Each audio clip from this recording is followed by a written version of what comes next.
Foi uma rebelião sangrenta. Milhares foram mortos, florestas incendiadas. Foi um inferno na terra.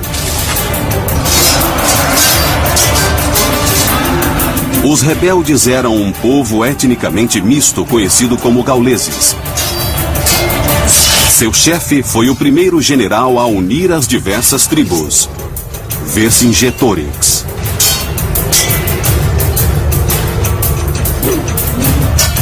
Seu oponente foi um dos generais mais famosos e cruéis da história antiga, Júlio César.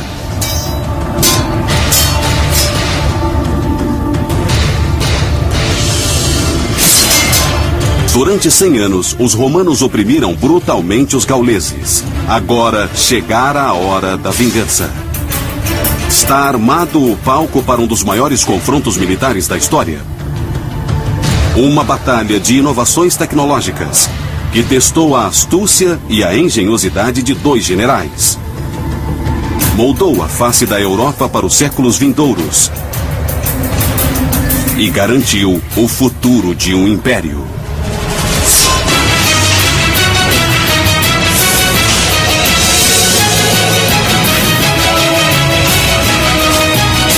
Batalhas antes de Cristo, o grande cerco de César. Ano 52 antes de Cristo. Há 6 anos, Júlio César comandava uma guerra brutal. Seu objetivo era conquistar a Gália e transformá-la em uma província romana.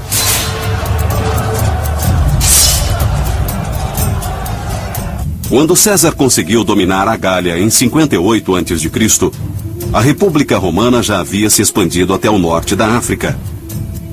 Grécia, Sicília, Córcega, Sidônia e Espanha.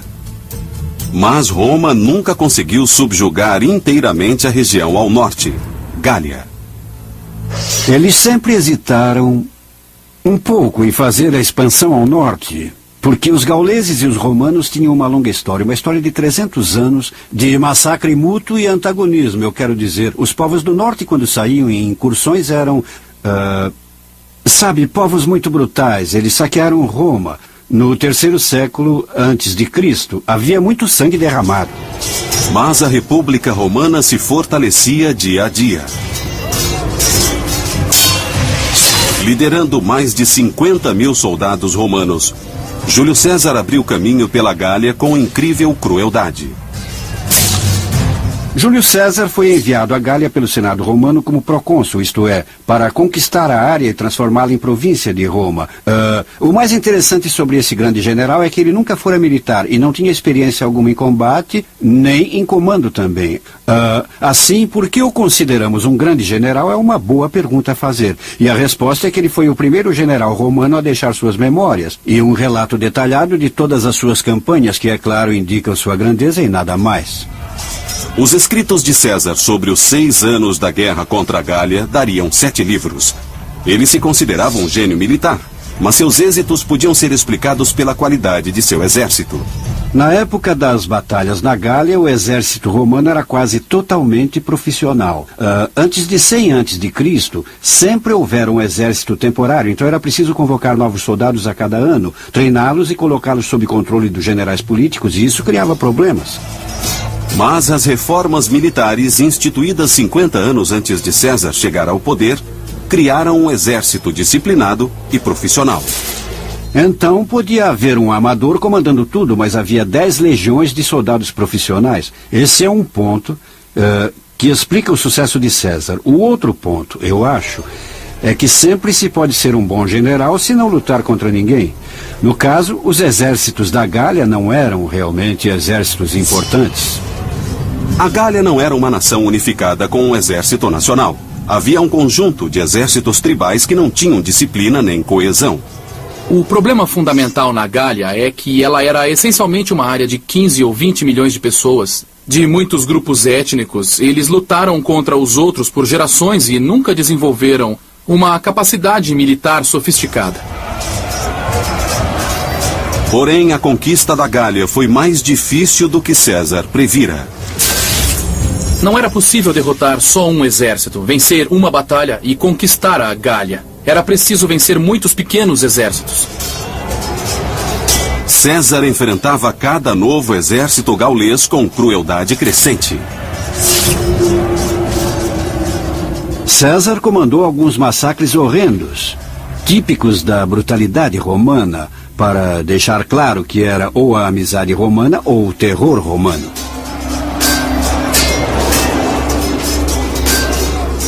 César comandava um reino de terror. Ele destruiu aldeias inteiras, matou todos nelas. E depois foi para a próxima, absolutamente brutal. Inevitavelmente, em um período de 6 anos, o que aconteceu foi basicamente que o controle romano na Gália foi bem estabelecido. Mas, por baixo da superfície, havia um espírito fervente de ódio pelos romanos e um espírito de revolta, só esperando por um líder que o dirigisse. Surge Vercingetorix, um carismático general gaulês. Como César, ele também tinha uma missão: unir as centenas de tribos de sua terra contra César.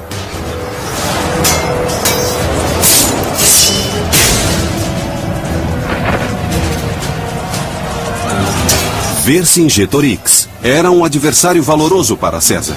Quando jovem, ele treinara e lutara ao lado das legiões romanas. Vercingetorix foi de fato um cavaleiro do exército de César antes das guerras gálicas. Ele sabia como o exército romano funcionava, conhecia sua força, conhecia as fraquezas. Ele era a pessoa certa, na hora certa, para enfrentar César. Vercingetorix teve a ideia de que talvez essa fosse a hora certa para os gauleses finalmente se unirem. Não esta ou aquela tribo, mas todos. E se ele pudesse provocar uma fagulha, e então um ataque aos romanos tivesse êxito, o que poderia acontecer é que, nesse momento, todas as principais tribos da Gália se reunissem e resistissem ao domínio romano, derrotando César e expulsando os romanos. Era isso que ele tinha em mente. Seu plano de provocar César deu certo. Vercingetorix foi com mais de 70 mil soldados até a cidade romana de Orleans e deu a César um pouco de seu próprio remédio. Ele caiu sobre a cidade como um leão sobre um coelho. Queimou a cidade, massacrou e matou todas as pessoas. Os gauleses mataram mais de 5 mil homens, mulheres e crianças. Vercingetorix mandou uma mensagem clara a César. Os gauleses não tolerariam mais a brutalidade do general romano. Esse foi o estopim da revolta. Isso foi um acontecimento simbólico que instigou todos os gauleses contra Roma. Foi isso que ele tentou fazer. Teve um pensamento estratégico muito bom e funcionou. Não havia mais volta para Vercingetorix.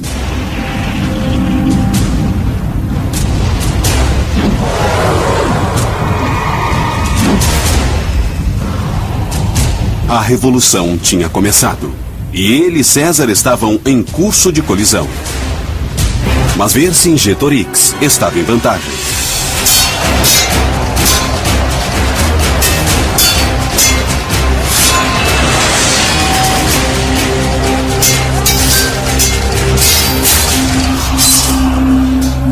Logo ele conseguiu mais vitórias. Ele tinha um grande exército às suas ordens e sabia usá-lo. De repente ele ficou incontrolável. Apesar de estar em vantagem, Vercingetorix sabia que seu exército era grande, mas desorganizado. Perderia uma batalha direta contra o exército profissional e bem treinado de César. Assim, sua estratégia foi atingir as forças de César em pequenos combates ao estilo de guerrilha, até infligir tantos danos que os romanos foram obrigados a se retirar para a Itália. Vercingetorix tinha uma política de ficar atacando os romanos, cortar seu acesso à comida e, de modo geral, dar dor de cabeça a César. Para manter os soldados romanos desequilibrados, Vercingetorix fez algo que reverberou por toda a história militar. Ele convenceu os gauleses a incendiar suas cidades, colheitas e campos. Essa estratégia é conhecida agora como Terra Seca.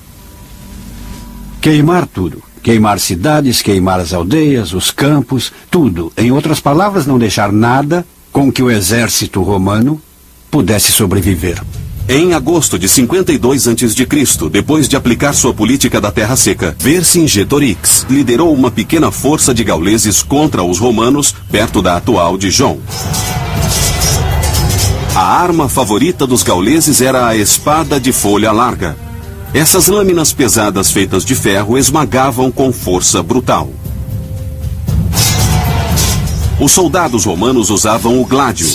Com 60 centímetros de comprimento e 6 centímetros de largura, o gládio era feito de aço afiado e era usado para esfaquear.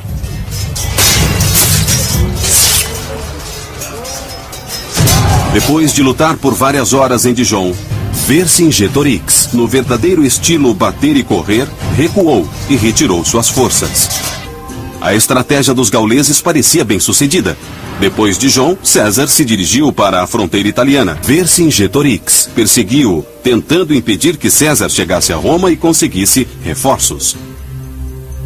Ele levou seu exército ao sul para bloquear a meta de César, ir para a Itália, mas ele chegou tarde e César já estava ao sul dali quando ele chegou. Assim, ele estava atrás de César e não na frente dele. Ele tentou passar ao ataque e os romanos se viraram. Houve uma escaramuça, uma briga e os romanos se livraram. Nesse ponto, o que Vercingetorix fez foi dizer: está ficando difícil alimentar o exército aqui. Vou me retirar para a minha principal base de suprimentos. E se der certo, vamos parar um pouco. César irá para o sul e terminaremos isto no próximo ano.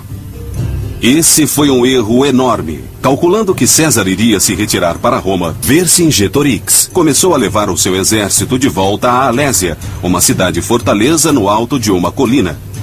Mas César não foi para Roma. Ele foi atrás de Vercingetorix. O que César fez, em vez de ir para a Itália, foi dar meia volta, matar os homens da retaguarda e perseguir os gauleses até a Alésia. Quando César atacou a retaguarda gaulesa, Vercingetorix e o resto dos gauleses fugiram para a pequena cidade murada de Alésia. Dias depois, os 50 mil homens de César cercaram a cidade. Isto é, os reforços não paravam de chegar. Um total de 10 legiões romanas de repente cercaram Vercingetorix. Ele deve ter pensado consigo mesmo: por que é que eu fui me enfiar aqui? Vercingetorix tivera sucesso na guerrilha contra César, mas estava cercado. E a pequena vantagem dos gauleses desaparecera completamente. Esse era o tipo de batalha de César, e ele iria realizar uma das operações de cerco mais fantásticas que o mundo antigo presenciou.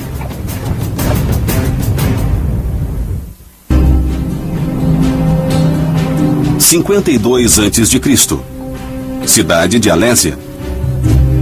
O comandante romano Júlio César e mais de 50 mil soldados romanos cercaram 70 mil gauleses e o líder revolucionário Vercingetorix dentro da cidade. Alésia era importante porque era a última fonte de resistência. Era o último ponto militar que impedia o controle de Gália pelos romanos. Alésia é a cidade moderna de Alys-en-Rhin, localizada na França. A cidade tinha 8 quilômetros de diâmetro e era rodeada por uma pequena muralha com 2 metros de altura. Habitada por 10 mil homens, mulheres e crianças, Alésia ficava em uma colina, 450 metros acima de um vale, por onde passavam 2 pequenos rios. Um círculo de colinas rodeava a cidade. Ela era bem protegida e dava aos gauleses uma forte posição defensiva. Mesmo assim, César decidiu sitiar Alésia em uma campanha militar ímpar na história. A forma de cerco criada por César foi muito engenhosa e eu não posso achar ninguém, nem nenhuma fonte que diga que as técnicas de cerco que ele usou foram usadas antes. O exército de César possuía a tecnologia de cerco mais sofisticada da época. Estavam equipados com uma catapulta chamada de onagro, conhecida por ter um forte coice e capacidade de lançar um projétil de 45 quilos a 350 metros. Os romanos também usavam o balista, que em latim significa lançador de pedras. O balista lançava projéteis a quase 90 metros. Cada legião romana estava equipada com 30 deles.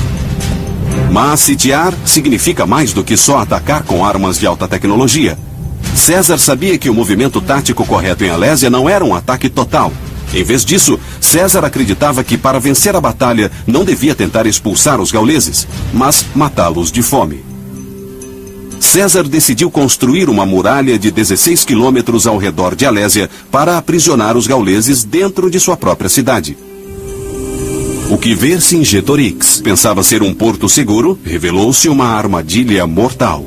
Primeiro, os soldados de César cavaram uma trincheira com 6 metros de profundidade e 6 metros de largura.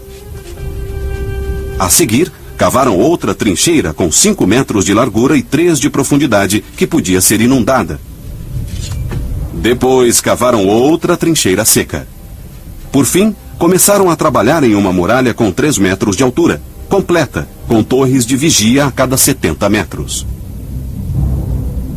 Chamaram isso de circunvalação. Colocaram uma muralha ao redor da cidade. Essencialmente, colocaram muitos milhares de pessoas na prisão. O propósito disso era, é claro, garantir que ninguém na cidade pudesse sair. Eles podiam sair de sua própria muralha, mas só para ficar presos entre a muralha romana de madeira e a sua muralha. Era a primeira barreira. Essa não foi a primeira vez que César demonstrou dominar a tecnologia. 3 anos antes, em 55 a.C., 400 mil alemães procuravam novas terras e cruzaram o Reno para se fixar na Gália. César imediatamente enviou uma mensagem brutal e mandou 50 mil soldados com ordens de massacrar os alemães. O que ele fez a seguir foi horrível e tecnologicamente avançado. César iniciou a proeza de engenharia que ele acabaria fazendo em Alésia. Ele construiu uma ponte suspensa com 120 metros de comprimento e 12 metros de largura sobre o rio Reno para poder expulsá-los para a Alemanha e depois persegui-los. Depois de cruzar o rio, César arrasou os campos sem piedade. 430 mil pessoas, homens, mulheres e crianças, sem sobreviventes. No ato deliberadamente calculado de ataque político pensado para mandar uma mensagem clara para os outros povos. Apesar da brutalidade, a travessia do Reno foi um admirável avanço da engenharia do mundo antigo. Ele construiu a ponte em 10 dias. Foi incrível. Ele construiu com pilares, vigas e cabos. E o motivo de construir foi dizer aos alemães: vejam, o Reno não é uma barreira. Podemos pegá-los no momento que quisermos. Depois do massacre, César voltou à Gália e destruiu a ponte. Em Alésia, César usou a superioridade tecnológica romana para prender os gauleses dentro da cidade. O general gaulês Vercingetorix observava enquanto a muralha era construída. A muralha de 3 metros foi construída parcialmente com a terra tirada das trincheiras. Ela era encimada por proteção de madeira e torres se erguiam a cada 70 metros. No alto de tudo isso, colocaram pontas afiadas, que era uma versão antiga do arame farpado para o caso de alguém tentar escalar esse muro. E, exceto por algumas áreas que tinham barreiras naturais, essa muralha rodeava completamente a cidade. Foi uma corrida contra o tempo. Quando César terminasse a muralha com quase 16 quilômetros de circunferência, ela seria impenetrável, prendendo toda a população da cidade de Alésia. Cerca de 10 mil homens, mulheres e crianças, além dos 70 mil soldados do exército gaulês. Vercingetorix tinha um pouco de carne e milho guardados em Alésia, mas isso não duraria muito. Os homens de César podiam entrar para roubar ou então comprar suprimentos, mas era mais fácil dizer do que fazer. Não esqueça, Vercingetorix tinha queimado quase tudo durante a campanha da Terra Seca. Vercingetorix sabia que o vencedor da batalha seria quem escapasse da fome. Então ele decidiu que sua única saída era tentar impedir a construção da muralha e não deixar que os romanos conseguissem alimentos. Se ele superasse César na cidade, mais cedo ou mais tarde o exército romano teria muita dificuldade para obter suprimentos e também iriam passar fome. O que ele tinha de fazer era continuar atacando o exército romano para impedir que armazenasse alimentos. Vercingetorix recorreu à sua antiga tática: atacar e fugir. Ele enviou seus soldados para atacar os construtores e os coletores de alimentos. Vercingetorix venceu algumas vezes, mas finalmente César lançou um contra-ataque. Não sabemos exatamente quantos cavaleiros César tinha, mas eu imagino que uns 5 ou 6 mil cavaleiros romanos e uns 3 ou 4 mil cavaleiros mercenários. E rompeu uma batalha entre a muralha de César e Alésia. A cavalaria romana estava em vantagem e os gauleses retrocederam. Mas Vercingetorix ordenou que os portões de Alésia fossem fechados para proteger os gauleses da cidade. Perdas gaulesas bastante pesadas, homens sem seus cavalos tentando basicamente abrir um caminho para a cidade. Vercingetorix havia condenado seus homens à morte.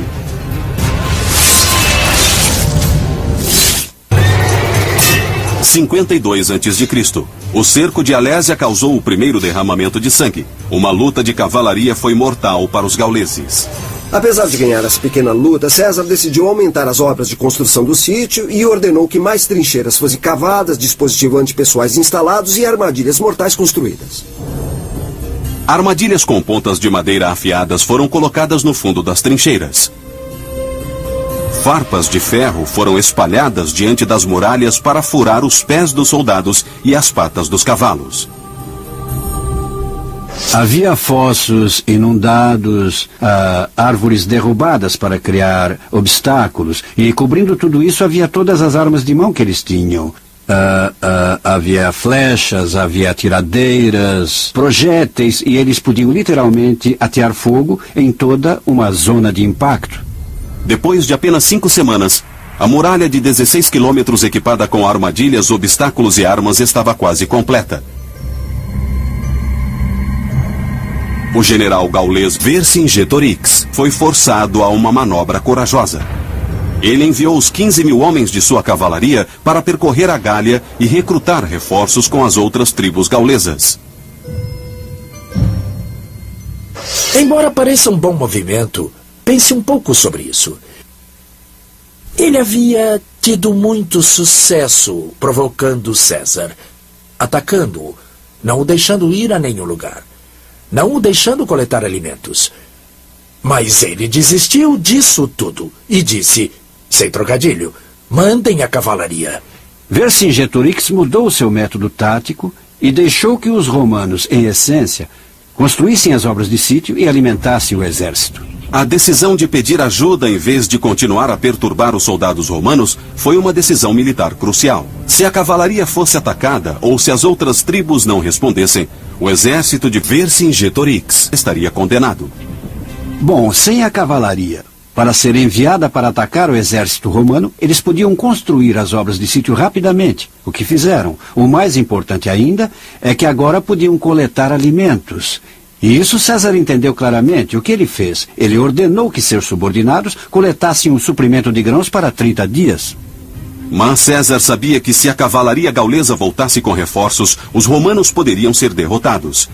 Para se defender, César decidiu construir outra muralha, a cerca de 360 metros da primeira. A primeira muralha de César mantinha Vercingetorix dentro. A segunda manteria os reforços fora. Mas também continha 50 mil soldados romanos que tinham de acampar entre as duas muralhas. Fora dessa muralha de circunvalação, ele construiu uma segunda muralha de contravalação, que em latim é contrária. E essa muralha tinha 32 quilômetros. Assim, havia uma muralha dentro de uma muralha e uma cidade no meio, como se fosse, olhando de cima, como um bolo em camadas. Sem a cavalaria para perturbá-los, os romanos não tiveram dificuldade na construção da segunda muralha.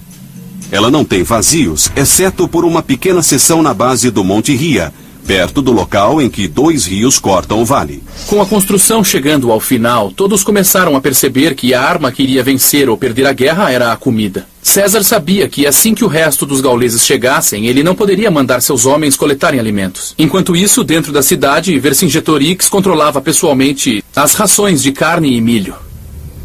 Depois de 7 semanas de cerco, os suprimentos na cidade estavam baixos e eles subsistiam com os alimentos armazenados antes do cerco. A água, para os 100.000 homens, mulheres e crianças, vinha dos pequenos rios e de poços. Existe uma história em que um dos homens da tribo de Vercingetorix disse para ele: "Nós vamos comer os soldados e os aldeões mortos. Podemos viver um bom tempo desse modo." Esse não teria sido o primeiro exemplo de canibalismo e nem o último. Pense no Bonaparte na história americana. Os livros de história antiga sempre chamaram os gauleses de bárbaros. Mas, obviamente, tinham alguma humanidade. Vercingetorix não permitiu isso. Vercingetorix sabia que havia muitas bocas famintas a alimentar. Ele criou um plano na esperança de salvar algumas mulheres e crianças. O que ele fez foi mandá-las para fora, para a muralha romana, dizendo essencialmente: olhe, deixe essas pessoas irem, será melhor, ou então tome-as como escravas. César rejeitou a oferta. Seus homens estavam à beira da fome, porque a terra ao redor de Alésia havia sido queimada por Vercingetorix. Ele não teve compaixão pelas mulheres e crianças gaulesas que tiveram de voltar à Alésia. Mas Vercingetorix também não as queria de volta.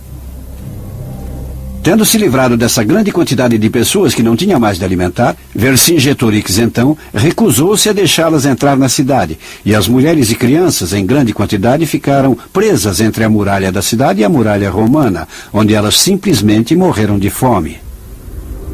Cerca de 3.000 mulheres e crianças ficaram presas na terra de ninguém, peões na luta entre Vercingetorix e César.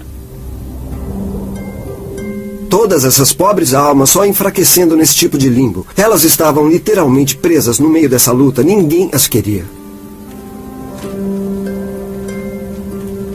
Mas Vercingetorix foi o primeiro a ceder nessa luta de vontades. Finalmente, os portões de Alésia se abriram e as mulheres entraram. César venceu a batalha de vontades.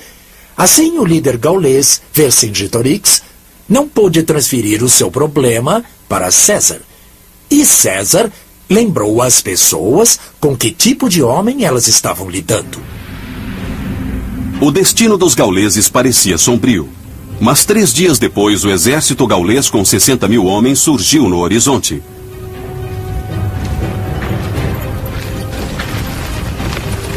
Eles eram liderados por Côminus, um velho conhecido de César. Côminus tinha sido aliado de César no começo das guerras gálicas. Vercingetorix também havia lutado com César. Então era mesmo uma traição que César tivesse de enfrentar esses homens. Côminus não perdeu tempo para mostrar a César que ele havia chegado. Pela primeira vez no cerco de Alésia, César parece estar com problemas. 60.000 soldados gauleses liderados por Côminus chegaram para a batalha. Eles foram ajudar Vercingetorix, que estava preso na cidade com milhares de civis e soldados. Côminus imediatamente partiu para a ofensiva. Ele levou a infantaria para a muralha e atacou os poucos soldados romanos que estavam do lado de fora. Os gauleses eram incrivelmente organizados para um monte de tribos que nem se conheciam pouco tempo antes. Eles tinham infantaria misturada à cavalaria e cobriam tudo com arqueiros e fundistas. César teve de enviar 5.000 cavaleiros para defender a muralha. Mas eles foram atingidos por uma nuvem de flechas. Quando parecia que as defesas romanas iam cair, César enviou reforços. O momento foi perfeito e os novos soldados fizeram os gauleses retroceder. Apesar da incrível diferença numérica, César empurrou os gauleses de volta até as montanhas, massacrando os arqueiros que tinham apoiado a cavalaria gaulesa. A luta durou até o pôr do sol. E os romanos saíram vitoriosos. O primeiro ataque gaulês terminou em desgraça.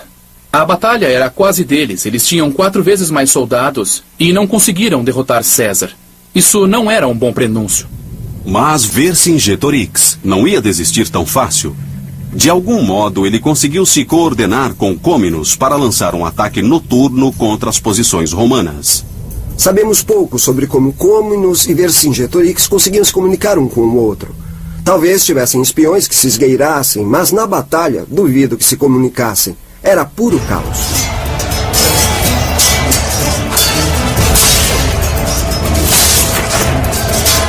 Vercingetorix liderou uma força na tentativa de romper a muralha interna.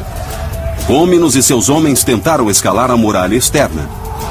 Uma terceira força gaulesa, também no exterior, tentou romper a muralha externa do outro lado da cidade. Os gauleses estavam aprendendo e tentavam diferentes táticas. Dessa vez eles tinham a escuridão ao seu lado. Eles tinham escadas e ganchos para escalar as muralhas. Infelizmente para os gauleses, César ainda tinha uma boa vantagem. Do alto da torre de sítio, ele poderia ver facilmente o que os gauleses faziam. Com a posição superior, os homens de César repeliram os gauleses com facilidade.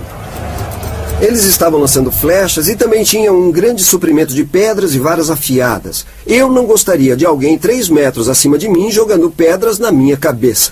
Eles tentavam encher os fossos e valas e ao mesmo tempo as pessoas jogavam objetos perigosos sobre eles. Entre as muralhas, Vercingetorix está sendo derrotado.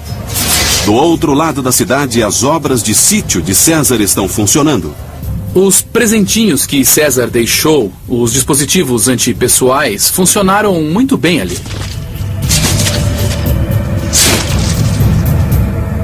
Os homens não podiam dar um passo sem cair 3 metros sobre uma ponta ou prender a perna em um gancho. O sítio bem planejado da cidade estava derrotando os gauleses. Côminos estava apanhando no exterior. Vercingetorix estava apanhando no interior. Os dispositivos antipessoais matavam os gauleses à torta e à direito. E todos recebiam uma chuva constante dos romanos que jogavam lanças e flechas sobre os soldados gauleses. Ao amanhecer, todas as forças gaulesas, dentro e fora das muralhas, foram obrigadas a retroceder. Mais uma vez, César venceu. Isso estava deixando Côminos e Vercingetorix loucos. Eles tinham 3 vezes mais homens, mas gastavam a maior parte do tempo tentando cruzar os fossos e sendo mortos pelos romanos. César era como um mestre no jogo de xadrez. Ao aprisionar a Alésia e depois construir a segunda muralha para repelir os reforços gauleses, ele neutralizou a vantagem numérica que os gauleses tinham. Incrivelmente genial. 5 dias se passaram. A fome estava derrotando os gauleses. Desesperados, eles tentavam descobrir como vencer os romanos. Tinham sido derrotados 2 vezes, mas tinham de fazer algo. As pessoas no interior estavam além da falta de comida. Finalmente, os gauleses descobriram o ponto fraco na muralha romana perto do Monte Ria. Por causa do rio Oze, César não fechou completamente a muralha externa. Côminos pretendia usar essa passagem. O que eles fizeram foi se esgueirar na escuridão da noite para esse ponto fraco entre 2 colinas e se esconderem nos bosques. No dia seguinte, ao meio-dia, eles atacaram. Os homens de Côminos passaram pela abertura da muralha e arrasaram a infantaria romana.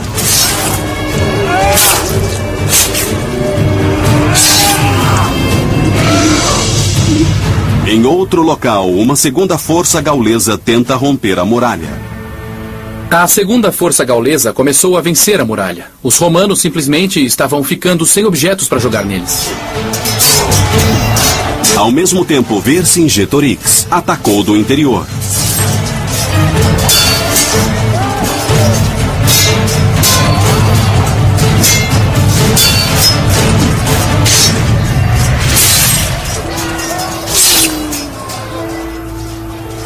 César, em sua torre de sítio, observou esse prolongado ataque triplo dos gauleses. Os historiadores debatem se César era mesmo um grande estrategista. Mas o que ele fez nessa batalha final foi como reger uma grande orquestra. César decidiu mandar 3.600 homens para reforçar as defesas na brecha da muralha. Ele ordenou que reforços da cavalaria dessem a volta para o lado noroeste para proteger o ponto fraco, mas ao mesmo tempo os gauleses enviaram mais de 20 mil homens para a falha na muralha. Mas veja bem, 20 mil homens não vão ajudar muito quando eles têm de passar por um espaço bastante apertado entre dois rios, enquanto são atacados dos dois lados por legionários e tem pela frente um fosso e uma muralha. César observou os gauleses mudarem de tática. Se não podiam atravessar a muralha, iriam derrubá-la. Nessa hora, estavam na muralha. Estavam arrebentando a muralha com ganchos especiais, feitos de ferro e projetados para rasgar as muralhas de cidades sitiadas. Tudo acontece ao contrário por causa das muralhas de César. Geralmente é a força conquistadora que usa os ganchos de muralha, não os defensores. A batalha é feroz em todas as frentes.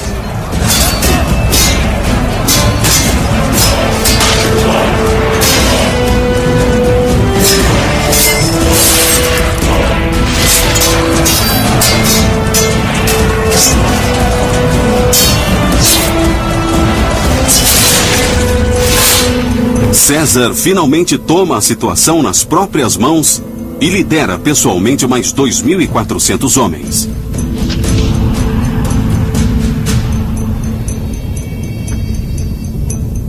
Ele assumiu o comando de 4 coortes de infantaria na luta e colocou seu famoso manto vermelho. Ele sempre achou importante que os soldados vissem seu comandante nas batalhas e liderou essas 4 coortes para o meio da luta.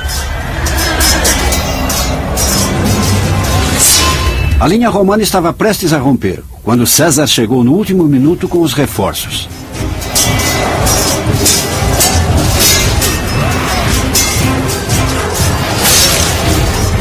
E ali estava ele atacando os gauleses com seu gládio, massacrando-os totalmente.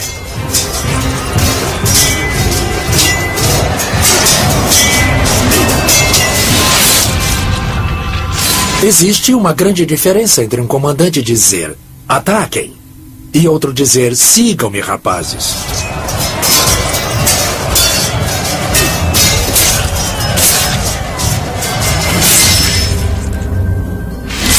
Patton usava um manto vermelho, só por causa de César. Depois de César chegar ali, os legionários romanos deixaram de lado todas as pedras, lanças e objetos que estavam jogando à distância e pegaram as espadas e só atacaram os gauleses.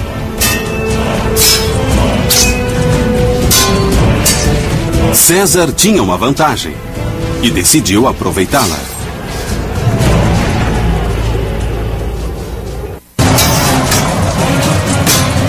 Com mais de 2 meses do cerco de Alésia, Júlio César, usando seu famoso manto vermelho, liderava seus homens em batalha contra os gauleses.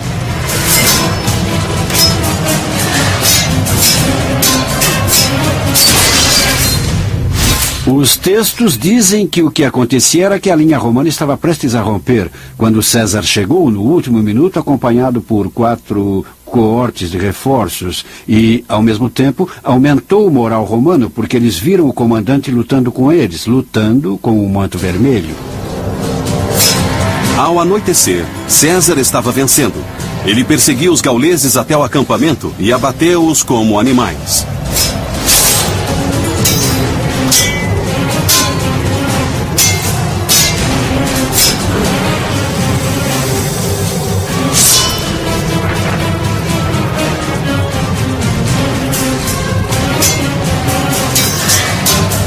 Apesar da derrota iminente, Vercingetorix continuou a lutar.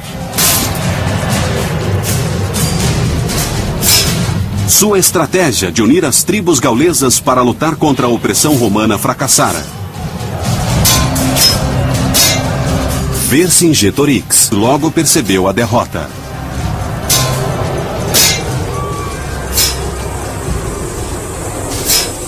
Então, enviou uma mensagem desesperada às outras tribos da coalizão. E depois de 1 ou 2 dias, uma a uma, como tinham feito tantas vezes no passado, elas começaram a voltar para seus territórios tribais. Até mesmo Vercingetorix entendeu que o jogo havia acabado. E foi ele quem tomou a iniciativa de abrir as negociações com os romanos. César era famoso por massacrar tribos inteiras. Mas, inesperadamente, depois dessa batalha, ele decidiu poupar os guerreiros gauleses. César foi muito tolerante. Muito fora do comum para um homem que era famoso por aniquilar tribos inteiras. Talvez ele sentisse que, para manter os rebeldes calmos, teria de mudar de tática. Não sei, talvez ele até tivesse um novo respeito pelo modo como lutaram as batalhas. Mas é claro, Vercingetorix tinha começado isso. Ele tinha que se tornar um exemplo. 2 de outubro de 52 a.C. Depois de quase 2 meses de luta, Vercingetorix finalmente se rendeu. Vercingetorix pôs sua melhor armadura, passou pelo portão e foi direto a César. E aos milhares de romanos atrás dele. Dá para imaginar a cena. Ali estava o homem que ousara desafiar César, ficando face a face com ele.